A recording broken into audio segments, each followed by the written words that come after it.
1975년 헨리 키신저가 이라크 쿠르드 반군을 지원하다가 단 하룻밤 만에 손을 뗐을 때를 떠올려 보세요. 산으로 도망치는 사람들, 무정인은 침묵했고 약속은 사라졌습니다. 역사는 종종 총성보다 전화 한 통으로 움직였습니다.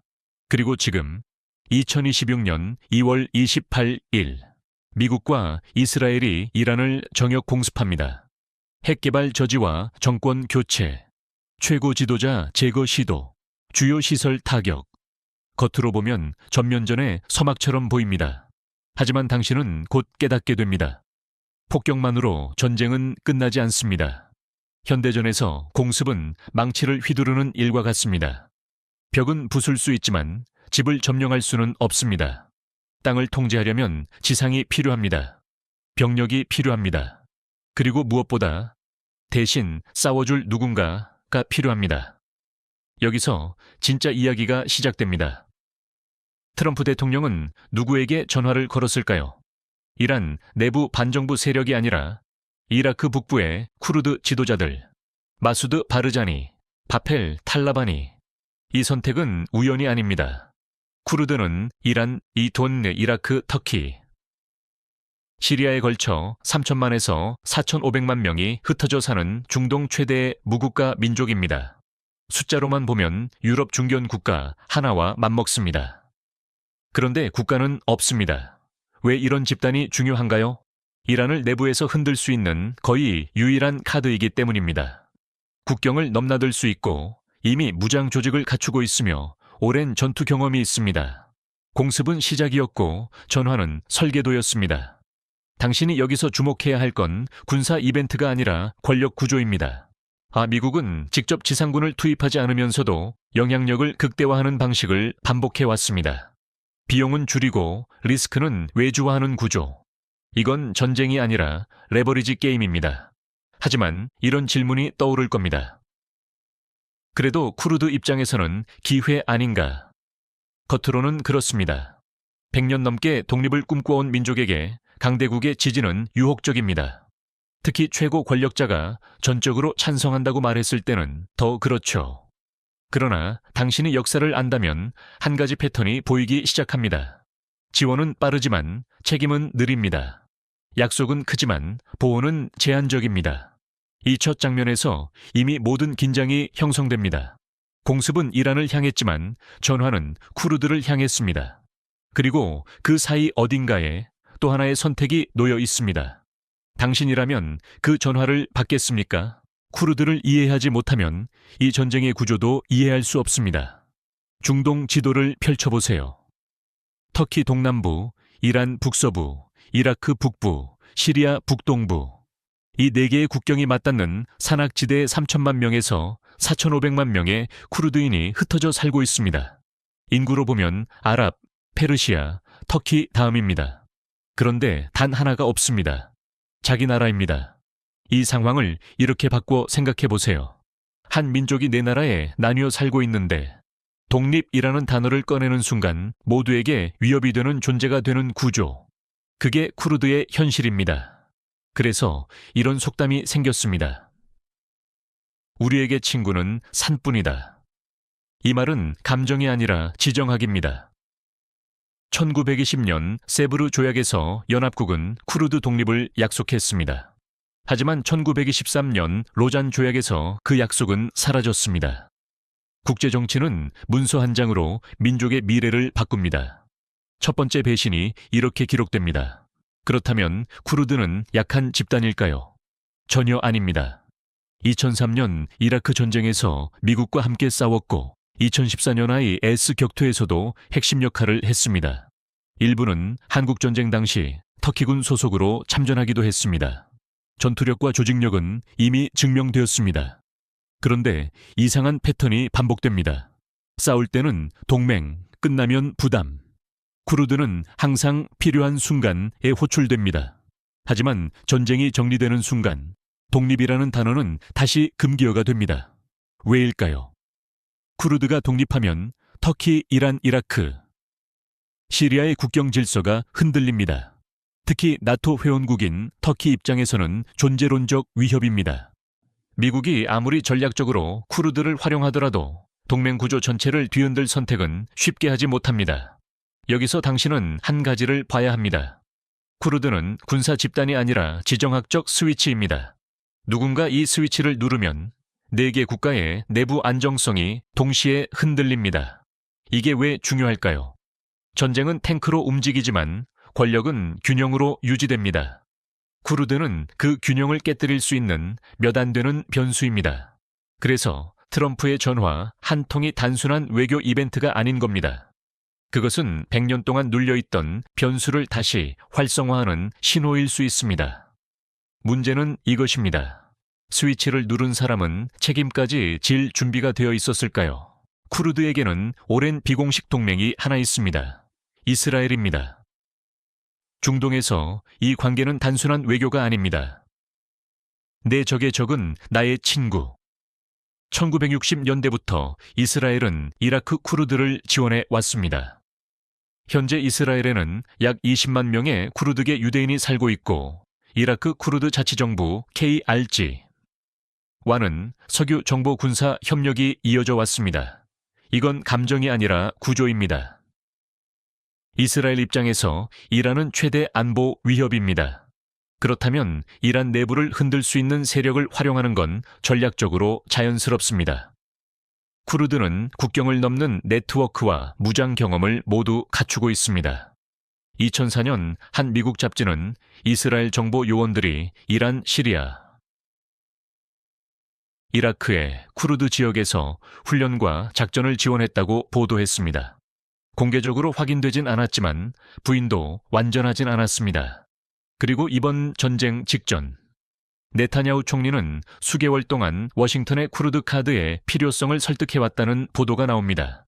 당신이 여기서 봐야 할 건 단순한 로비가 아닙니다. 이건 지상 파트너 설계입니다. 공습은 공군이 합니다. 하지만 내부 불안정은 현지 세력이 만들어야 합니다.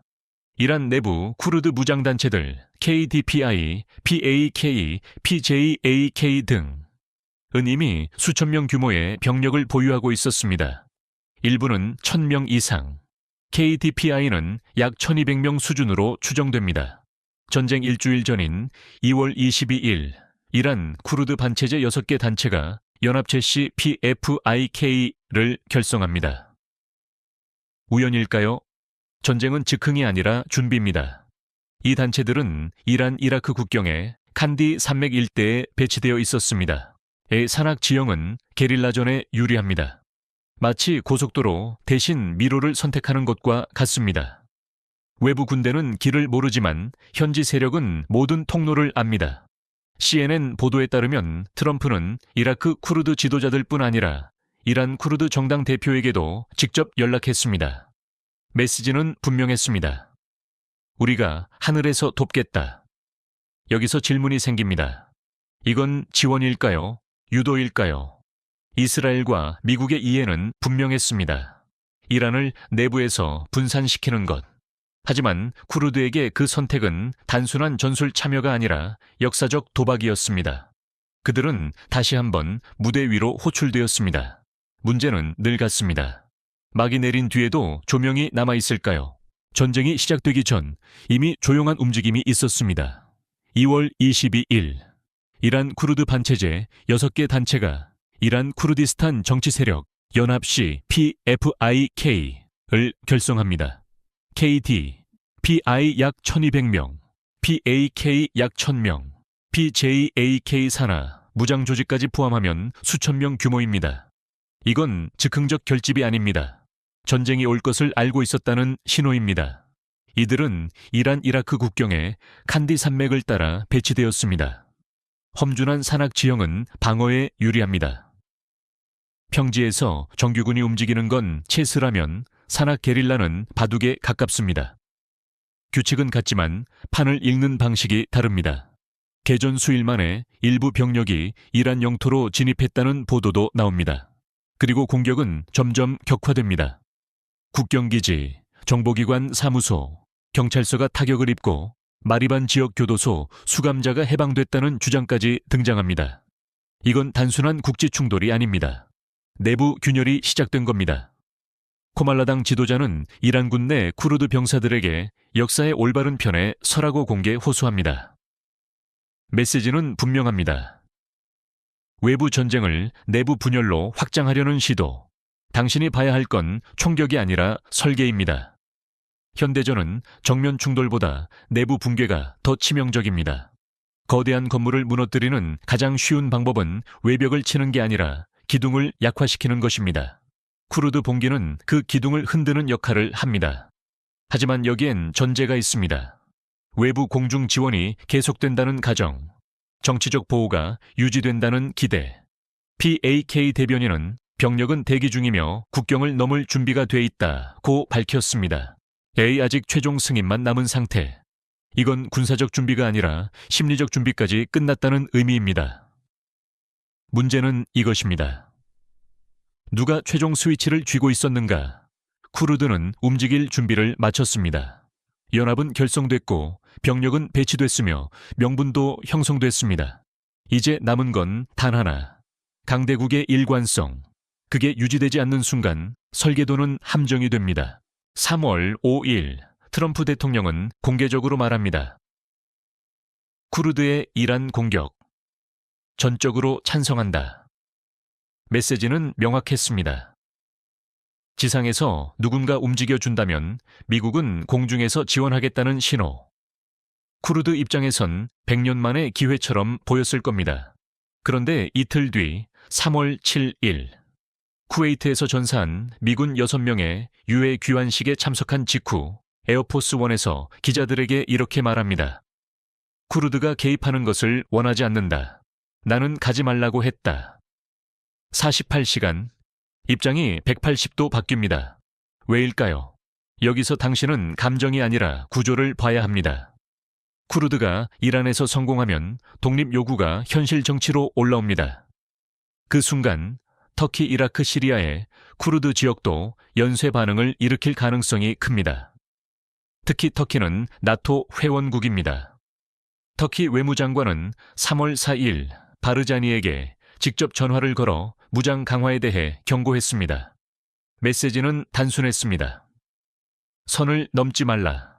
미국 입장에서 계산은 복잡해집니다. 이란을 압박하는 것과 나토 동맹을 흔드는 것 중 무엇이 더 위험한가? 국제정치는 도덕이 아니라 우선순위의 게임입니다. 쿠르드는 전술적으로 유용하지만 터키는 전략적으로 필수입니다. 지리적으로 흑해와 중동을 잇는 관문이자 나토 남부 방어선의 핵심 축입니다. 여기서 저울은 기울었습니다. 당신이 이해해야 할 건 배신의 감정이 아니라 비용 구조입니다. 쿠르드를 밀어붙이면 단기적 이득은 얻을 수 있습니다. 그러나 터키와의 균열은 동맹체계 전체를 흔듭니다. 그래서 선택은 바뀝니다. 문제는 타이밍입니다. 정책이 바뀌는 순간 현장은 이미 움직이고 있었습니다. 쿠르드 지역은 이란의 보복 공격 대상이 되고 있었고 무장 세력은 국경 인근에 배치된 상태였습니다. 전략은 수정됐지만 리스크는 남았습니다. 당신이라면 묻고 싶을 겁니다. 그렇다면 처음 신호는 왜 보냈을까요? 국제정치에서 메시지는 협상 카드가 되기도 합니다. 하지만 그 카드가 사람들의 생존과 연결될 때 결과는 계산보다 훨씬 무겁습니다. 48시간. 그 짧은 시간 안에 기회는 다시 불확실성으로 돌아갔습니다. 정책은 바뀌었지만 미사일은 멈추지 않았습니다. FDD 집계에 따르면 2월 28일 개전 이후 이란과 친이란 시아파 민병대가 이라크 쿠르드 자치지역에 가한 드론 미사일 공격은 196회에 달합니다. 숫자는 감정을 배제합니다.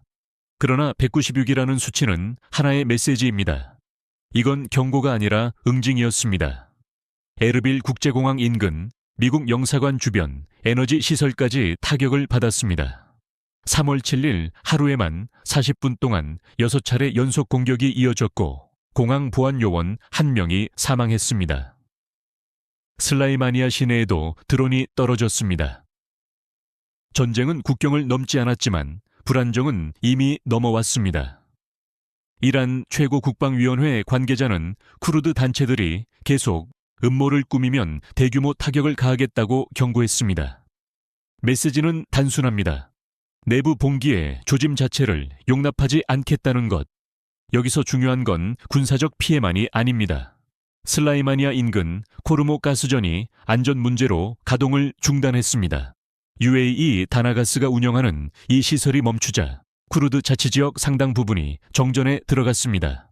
에르빌과 슬라이마니아 수백만 명이 사는 도시가 어둠에 잠겼습니다. 에너지는 혈액과 같습니다. 전기가 끊기면 병원, 통신, 산업이 동시에 멈춥니다. 총알보다 전력 차단이 더 오래 남는 상처를 남깁니다. 당신은 여기서 구조를 봐야 합니다. 쿠르드가 실제로 전면 개입하지 않았음에도 보복은 현실이 되었습니다. 정치적 신호 하나가 지역 인프라 전체를 위험에 노출시킨 겁니다. 그리고 아이러니가 발생합니다. 참전을 자제하라는 메시지가 나온 뒤에도 이미 도시는 타격을 받고 있었습니다. 전략은 수정됐지만 상대는 이미 반가쇠를 당긴 상태였습니다. 이게 현대 분쟁의 특징입니다. 결정은 워싱턴과 텔아비브에서 내려지지만 대가는 에르빌에서 지불됩니다. 바르자니는 3월 8일 이렇게 말합니다. 인내에도 한계가 있다. 이건 단순한 분노가 아닙니다. 100년간 반복된 경험에서 나온 경고입니다. 당신이라면 생각해 볼 겁니다. 외부 강대국의 신호에 반응하는 순간 내부 인프라와 시민의 삶까지 담보로 잡히는 구조. 이 게임에서 진짜 리스크를 떠안는 쪽은 누구인가? 전쟁은 아직 끝나지 않았습니다. 하지만 도시의 불빛은 이미 흔들리고 있습니다. 이 장면이 처음은 아닙니다. 1920년 세브르 조약, 쿠르드 독립 약속, 1923년 로잔 조약, 약속 파기. 첫 번째 패턴이 기록됩니다. 1975년 더 잔인한 장면이 반복됩니다. 미국과 이란 샤 정권은 이라크 쿠르드 반란을 지원하다가 이란-이라크가 국경 합의를 이루자 하루아침에 손을 뗍니다. 지도자 무스타파 바르자니는 도움을 요청했지만 답은 오지 않았습니다. 수천 명이 학살당했습니다. 훗날 키신저는 말합니다. 비밀 작전을 선교 활동과 혼동해서는 안 된다. 국제정치는 냉정합니다. 1991년 걸프전. 부시 대통령은 사담 후세인에 맞서 일어나라고 호소합니다. 쿠르드는 움직였습니다. 그러나 전쟁이 조기 종결되자 사담의 보복이 시작됩니다. 수만 명이 산으로 도망칩니다. 2019년 트럼프는 시리아 북동부에서 미군을 철수합니다. 그 공백을 틈타 터키가 진입하고 쿠르드 세력은 공격에 노출됩니다. 2026년 1월 미국은 시리아 새 중앙정부를 지지하며 쿠르드 자치 지원을 사실상 종료합니다. SDF는 몇 주 만에 통제 지역의 80%를 잃습니다. 그리고 2026년 3월 이란. 찬성에서 철회까지 48시간. 패턴은 놀랍도록 유사합니다. 필요할 때 호출. 질서가 재정렬되면 후순위. 여기서 당신은 감정 대신 구조를 봐야 합니다. 강대국의 외교는 영원한 우방이 아니라 영원한 이해관계를 중심으로 움직입니다. 쿠르드는 전략적 카드였지만 구조적 파트너는 아니었습니다. 워싱턴 포스트 보도에 따르면 이라크 정부는 자국 영토가 이웃 국가에 대한 적대 행위의 출발점이 되는 것을 허용하지 않겠다고 선언했고, 쿠르드 자치정부 역시 전쟁 확대의 일부가 아니라고 밝혔습니다. 결국 바르자니와 탈라바니는 사실상 요청을 거절합니다. 왜일까요? 50년 전 아버지가 겪은 일을 아들이 기억하고 있었기 때문입니다. 1920, 1975, 1991, 2019, 2026. 숫자는 다르지만 구조는 같습니다. 당신이 여기서 배워야 할 건 단 하나입니다. 국제정치에서 약속은 힘으로 뒷받침되지 않으면 지속되지 않습니다. 쿠르드는 4천만 명입니다. 그러나 국가가 없습니다. 이유는 단순합니다. 스스로를 지킬 구조적 힘이 없을 때 외부의 전략 속에서 언제든 교체 가능한 변수로 남게 됩니다. 이 이야기가 남의 일처럼 들리십니까? 역사는 반복될 때 패턴이 됩니다. 그리고 패턴을 읽지 못하면 다음 장면의 배경이 됩니다. 이제 질문을 바꿔야 합니다. 쿠르드가 어떻게 됐나? 가 아니라 이게 당신과 무슨 상관인가? 입니다. 지도를 다시 보세요. 이라크 북부 쿠르드 자치 지역. 그 아래 키르쿠크 유전이 있습니다. 이라크 전체 매장량의 약 6분의 1이 이 일대에 묻혀 있습니다. 그리고 키르쿠크에서 터키 제이안 항구로 이어지는 파이프라인, 하루 최대 90만 배럴을 수송할 수 있는 동맥이 쿠르드 땅을 관통합니다. 시리아 북부 쿠르드 지역에서도 시리아 산유량의 거의 절반이 생산됩니다. 이란 서부 쿠르디스탄 지역 역시 전략적 완충지입니다. 만약 쿠르드 지역이 본격적인 전장이 되면 어떻게 될까요? 유전이 흔들리고 파이프라인이 멈춥니다. 이번 분쟁에서도 이미 신호는 나왔습니다. 이란의 미사일이 에르빌 인근을 타격했고 가스전이 멈추자 도시가 정전에 들어갔습니다. 에너지는 국가 경제의 혈관입니다. 한국 원유 수입의 70%부터 80%까지는 호르무즈 해협을 통과합니다. 이란과의 전면 긴장이 고조되자 브렌트유는 장중 119달러까지 치솟았고 원달러 환율은 1,500원대를 기록했습니다. 이게 단순한 중동 뉴스입니까? 호르무즈가 동맥이라면 키르쿠크 제이안 라인은 정맥입니다. 둘 중 하나만 막혀도 충격은 큽니다. 둘 다 불안정해지면 에너지 시장은 공황에 가까워집니다. 이미 일부 동아시아 국가들은 육아 충격을 대비해 재택근무 확대, 주 4일제 검토까지 언급하고 있습니다. 에너지가 흔들리면 산업구조, 소비 패턴, 통화 가치가 동시에 압박을 받습니다. 여기서 이야기를 정리해 봅시다. 쿠르드는 4천만 명의 무국가 민족입니다. 100년 동안 반복된 약속과 철회, 1920, 1975, 1991, 2019, 2026. 패턴은 분명합니다. 국제정치에는 영원한 친구도 영원한 적도 없습니다. 영원한 것은 이해관계뿐입니다. 대한민국도 분단 국가입니다. 주변에는 미국, 중국, 러시아, 일본이라는 강대국이 있습니다. 힘의 균형이 바뀌는 순간 작은 국가는 선택을 강요받습니다. 쿠르드의 이야기는 연민의 대상이 아니라 경고입니다. 스스로를 지킬 구조적 힘이 없으면 누군가의 전략 속 변수로 남습니다. 에너지, 안보, 통화, 산업, 모든 것이 연결된 시대입니다. 이 전환 속에서 당신은 어디에 서 있습니까? 변화를 뉴스로 소비할 것인가? 아니면 구조로 읽을 것인가? The ones who recognize the current before it becomes a wave A. The ones who shape the future.